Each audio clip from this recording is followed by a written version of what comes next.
અને બધી રીતે વ્યવસ્થિત. અને એમના સગામાં ચંદ્રો અંદર હતો. દીકરીને ત્યાં બોલાવી કે આ તારે દાગીના કપડાં તને ગમે એવા લઈ લે. એણે જોયું કે આખું ઘર સંસ્કારી છે અને પ્યોર વૈષ્ણવ. એના સાસુ તો સેવામાં પ્રભુને એવા લાડ લડાવે. આ છોકરી રાજી થઈ ગઈ કે વલ્લભ,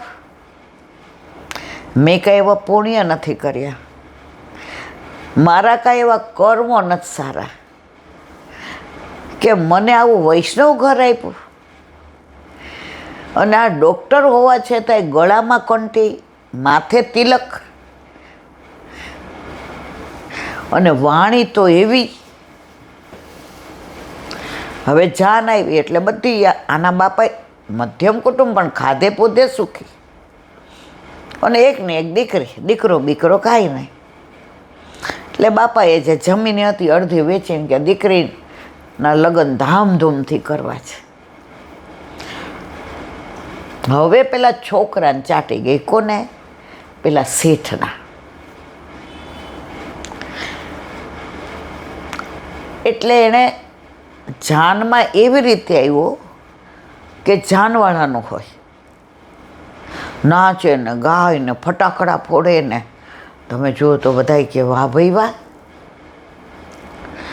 હવે જ્યાં ઉતારો આપ્યો હતો ને ત્યાં એક બાજુ વરરાજાનું હતું અને ઘરે લગ્ન કર્યા હતા. ગામડામાં પહેલાં ઘરે જ કરતા, આવા હોલ ને આવું બધું નહોતું.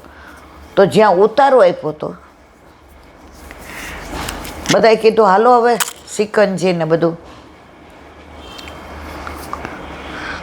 એટલે ત્યાં ગયા. એટલે પછી બધાએ કે હવે વરરાજાને તૈયાર કરવા જ બધાએ બહાર. આણે કીધું ઊભા રહ્યો, મારે એ કે એને તૈયાર કરવામાં એક વાત કરવાની છે. કે બધા કે કર ને, અમે ભાઈબંધ જ છીએ ને. એ કે બધા એને બહાર કાઢ્યા. ઓલાને કાનમાં એક વાત કરી. ઓલો કે ન ભૂતો ન ભવિષ્યતિ, ખાતરી કર લે આ વસ્તુ અહીંયા છે.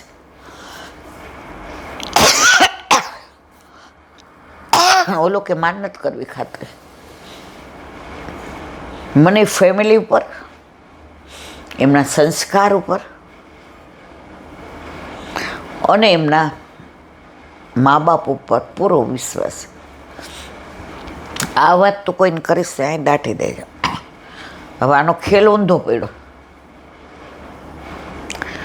હવે અહીંયા વરરાજાને તૈયાર કરે.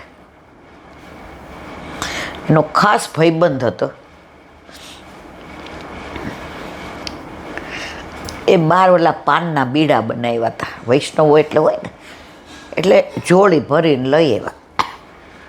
એને પકડો અહીંયા.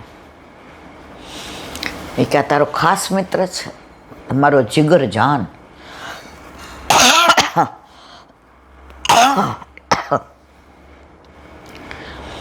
કે એના હિતની વાત કરવી છે. હિતનું કીધું એટલે ભાઈબંધના કાન ઊંચા થાય. હાથમાં પાનની જોડી. એ કે આ બાજુ. કાનમાં કે આવું. એ કે હે? એ કે હા. એ કે તને ખબર છે? એ કે એમને ના આવ્યો છો. મને તારો ભાઈબંધ ડૉક્ટર છે, એની પ્રેસ્ટીજ, એનું સ્ટેટસ, એનો માન, એનો મર્તબો, એનું ફેમિલી, આ લોકોએ તમારી યાર દાવ કર્યો છે. ઓલો બિચારો મૂંઝાઈ ગયા. જો મિત્ર એવો કે આમ જાન દઈ દે. હવે આણે એના કાનમાં ઝેર રેડી દીધું. એટલે એણે એના ભાઈબંધને ન કીધું, જે તૈયાર થતો હતો, મિત્ર વરરાજા. પાનની જોડી લઈને આવ્યો તો એને કીધું હાલ. એટલે એણે દીકરીને મા બાપને કાનમાં કીધું કે આવું છે. કે ના નથી. એ કે તમારી દીકરી માને કહે ને મારા ભાઈબંધના સોગંદ ખાઈને તો હું માનું. બિચારા મા બાપ ભોળા ઘર જાન આવી ગઈ, પોખાઈ ગયા, વેવાય વેલા મળી લીધું, ભેટીને મીઠા મોઢા કર્યા. આ કોઈની નજર પડી કે હું થયું? એટલે એણે પોતાની પત્નીને કીધું, એટલે દીકરીને માને એ કે શું કામ ચિંતા કરો? તમને ઠાકોરજી ઉપર વિશ્વાસ નથી? કથિરની કસોટી થાય કે સોનાની થાય?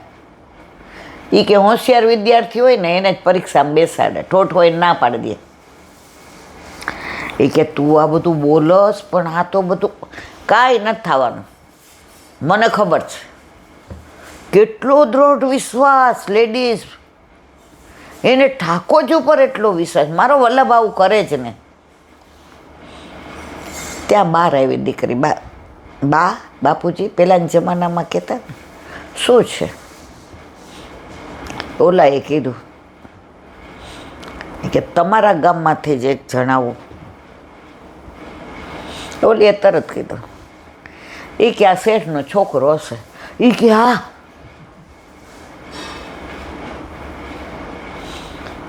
એ કે પછી ભાભી કહેવા માંડો, પહેલાં આવીને તમે કરતો હતો, હવે તોડી જ નાખું છું આવું હોય તો. એ કે ભાભી તમને કેવી રીતે ખબર? એણે કીધું,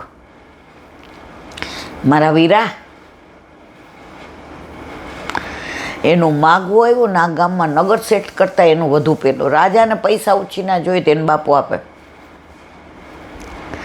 પણ એ કેવો ઉદંડ છે, ચારિત્રહીન છે. આપણે એ કેવું નથી, કારણ કે એના દોષ જોઈને હું દોષમાં પડું. ઉનકે મન કે મેં જાને મેરે મન છે. પણ તમને કીધું છે ને તો કે હા, તમારે ખાતરી કરવી? ના ભાભી ના. તો કે તમારા મિત્રને ખબર છે? તો કે એ મને ખબર નથી. તમારા મિત્રને કહો કે આવું કહે છે.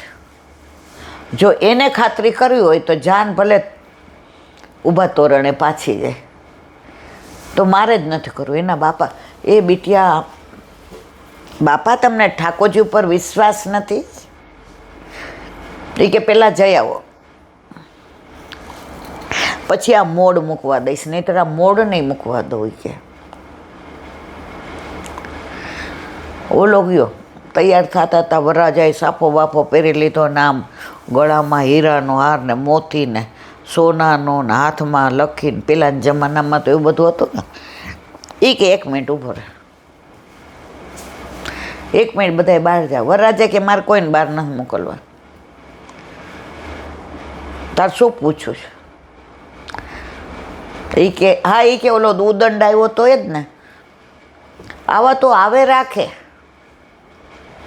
હારા કામમાં વિઘન હોય. આ બધાની હાજરીમાં કહી દો. મને એકલા બોલાવીને એણે એમ કીધું હતું, તને જે કીધું હતું એ મને કે. મને શું કીધું હતું કે? એ કે તને એણે એવું કીધું હતું કે છોકરીના ડાબા સાથળમાં કોઢ છે અને ગમે ત્યારે પ્રસરે. કીધું તો ઓલો કે હા મને આ જ કીધું. એ કે હું શું તપાસ કરી આવ્યો હતો? તો કે વેવાય વેલા ભાભી પાસે જઈ આવ્યો. ભાભીએ મને એવો જવાબ દીધો કે તમારા મિત્રને પૂછી જો, ખાતરી કરવી હોય. એ કે મેં ઓલાને બહાર કાઢી મૂક્યો કે નીકળ બહાર, હું કાચા કાનનો નથી. આ શક પણ અમારા ઠાકોરજીએ કર્યું છે અને એ અમારું અહિત ન કરે. આજે તારા ભાભી જેવી છોકરી મળવી ને એ નસીબની વાત નથી, વલ્લભની કૃપાનું ફળ છે.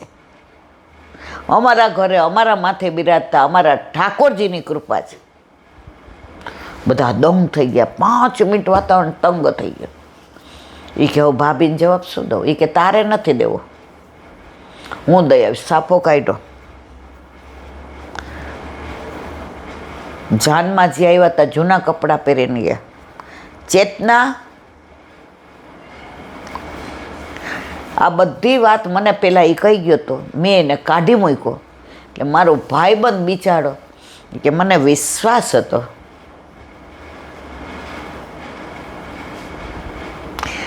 નીરવ, તમારા ઉપર મને મારા ઉપર કરતાં પણ વધુ વિશ્વાસ, એટલે મેં તમારા ભાઈબંધને કીધું કે જાઓ, તમારા ભાઈબંધ કહે કે મારે ખાતરી કરવી તો આ સંબંધ પૂરો. એના મા બાપ ભેટી પડ્યા, તમે અમારા જમાઈ નથી, દીકરા છો. બાપુજી, આવા વમળો તો ઘણાય આવશે. આ સંબંધ ઠાકોરજીએ કરાવ્યો છે. મારી બા કાયમ કહેતી કે જારીજી ભરે એવી દીકરી આવે તો બેડો પાર. તો આ તો જારીજી ભરે ને સામગ્રી કરે ને સત્સંગય કરે ને ઠાકોરજીની સન્મુખે રહે. આજ પછી કોઈ બાબતમાં કોઈએ કાચા કાનના થવું નહીં. ચેતના કહેવાય તૈયાર થાવ, આ મોડ મૂકીને જાઓ. એની બેનપણી કે આને કેટલો વિશ્વાસ તમારા ઉપર, મોડ નહોતો મૂક્યો. એ કે નક્કી થઈ જતો કે મને કહેવા આવ્યો તો મેં એને કાઢી મૂક્યો, પણ મારો ભાઈબંધને એમ કે અર મોડ મૂકીને જઈને તૈયાર થયા ને વાજતે ગાજતે જાન આવી. લગ્ન સરસ રીતે થઈ ગયા.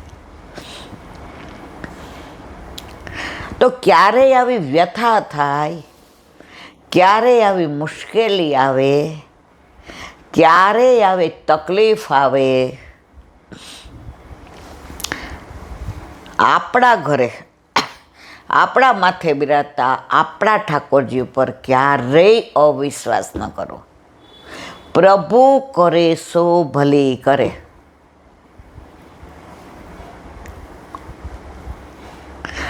આ બધું આપણે વાંચીએ છીએ, પણ જે તાત્સીજન હોય ને એ વાંચતા નથી, એ વર્તનમાં મૂકે છે. થોડું કરે પણ વર્તનમાં મૂકે. આપણે બધા એમ કે અમને બધું મોઢે, આ ગ્રંથ અમારા મોઢે, આ બધું અમે આટલું ભણ્યા, અમે આ જાણીએ. જે જાણવાનું છે એ તો જાણતા નથી. બસ પુષ્ટિ માર્ગમાં તમારી દ્રઢતા હોય ને, વલ્લભ ઉપર વિશ્વાસ,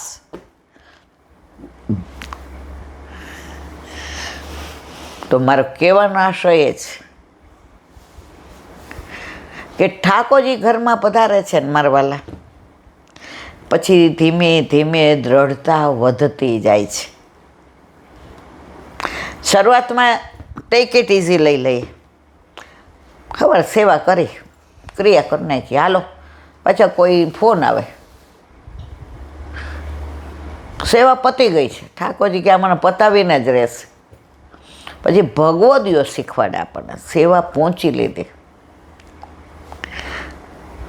સામગ્રી કરી નાખી નહીં, નાખી નથી દેવાની, સામગ્રી સિદ્ધ થઈ ગઈ છે. પીરસતા હોય તો આપવું નહીં, ધરું. ભગવદીઓનો આ સંગમાં રહીએ તો પુષ્ટિ માર્ગ સમજતા વાર ન લાગે. અને અત્યારે સૌથી વધુ હોય તો દેખાડો અને બીજાના દોષ જોવાના. ટાંટિયો પકડીને કોઈ ભક્તિમાં આગળ વધતું હોય, પાડ દેવા કે એટલી સરાહના ન કરવી કે એનું પતન થાય, અને એટલા દોષ ન જોવા કે એ પાછળ વળી જાય. પણ તાત્સીજન તો દોષ જુઓ ને તો એ સામું ન જુએ. ગોકુળના જે કીધું છે, નિંદકોને નિયરે રાખો, એને દૂર ન જવા દે, અહીંયા પાસે જ રખાય. અમારા વાલા થાબડવાના, પહેલો પ્રસાદ આપવાનો તમને, આગળ બેસવાનું તમારે. આગળ બેસો, બરાબર સંભળાય તો અમારા દોષ જુઓ તો અમારા બધા દોષ નિવૃત્ત થાય ને. નિંદકો નિયરે રાખો, એને કાંઈ જવાબે ન અપાય. જવાબ આપીએ એનો મતલબ એમ કે આપણે ક્યાંક વાંકમાં છીએ.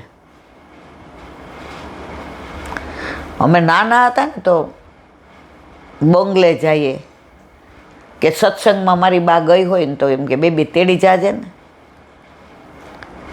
રાત પડી જાય ને પછી એને થોડી તકલીફ પડતી હતી અને બસમાં બેસે એટલે એને ચક્કર આવે. એને એવી એક ઓલો મેનિયા હતો એટલે સાયકલમાં બાપો ડબલ લઈ આવે.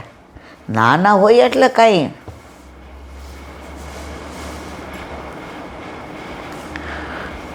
એટલે ત્યાં જઈએ એટલે પછી હું કહું બા મુક્તા માસી તો કડવી બેનનું કડવી માસીને કેવું કહેતા હતા, આ તમે બધા આવી વાતો કરો છો અહીંયા? કડવી માસી તો સેવા કરે એવી કોઈ કરે બા? એને એક હાથે લખવા તો કેવી સામગ્રી કરે છે.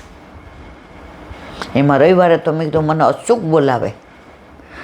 આ ચોમાસામાં લીલી માંડવી આવે. માંડવીના શું કહે? મગફળી લીલી. આપણે લીલી હોય એને માંડવી કહીએ. એ કડવીમાં લીલી માંડવીને શેકી નાખે, એના દાણા કરે. એ જમાના મિક્સર નહોતા એટલે ઠાકોરજીનો ખાયણી દોસ્તો હોય પિત્તળનો હતો, એને મને બરાબર યાદ છે. ત્યારે સ્ટીલ હાલતો નહોતું.